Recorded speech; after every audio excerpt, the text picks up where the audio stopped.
ಹರೇ ಕೃಷ್ಣ.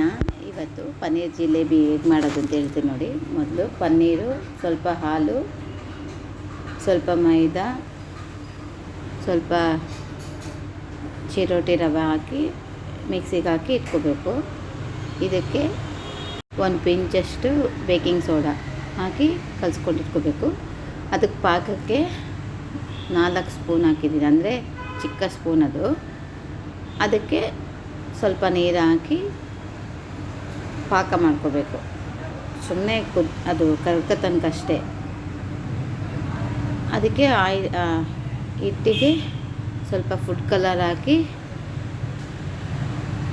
ಈ ಥರ ನಾಜಲ್ಗೆ ಕವರಿಗೆ ಪೈಪಿಂಗ್ ಬ್ಯಾಗಲ್ಲಿ ಹಾಕಬೇಕು. ಫಸ್ಟು ನಾನು ಮಾಡ್ಕೊಂಡಿದ್ದಕ್ಕೆ ಸ್ವಲ್ಪ ಸರಿಗೆ ಬರಲಿಲ್ಲ, ಅದಕ್ಕೆ ಇನ್ನೂ ಸ್ವಲ್ಪ ನಾನು ಮೈದಾ ಆ್ಯಡ್ ಮಾಡ್ಕೊಂಡಿದ್ದೀನಿ.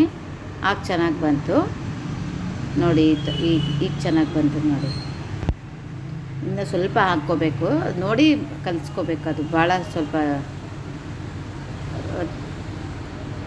ಲಿಕ್ವಿಡೇ ಆಗಿತ್ತು, ಅದಕ್ಕೆ ಸ್ವಲ್ಪ ಹಾಕಿದ್ದೆ ನೋಡಿ. ಈ ಥರ ಬಂದಮೇಲೆ ಪಾಕಕ್ಕೆ ಹಾಕಿ ಒಂದು ಸ್ವಲ್ಪ ಬಿಟ್ಟು ತೆಗೆದು ಬಿಡಬೇಕು.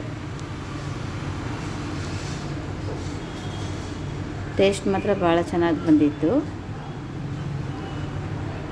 ನೋಡಿ. ನಮ್ಮ ಕನ್ನಯ್ಯ ಅವರಿಗೆ ನೋಡಿ ಎಷ್ಟು ಚೆನ್ನಾಗಿ ಬಂದಿದೆ. ಹರೇ ಕೃಷ್ಣ.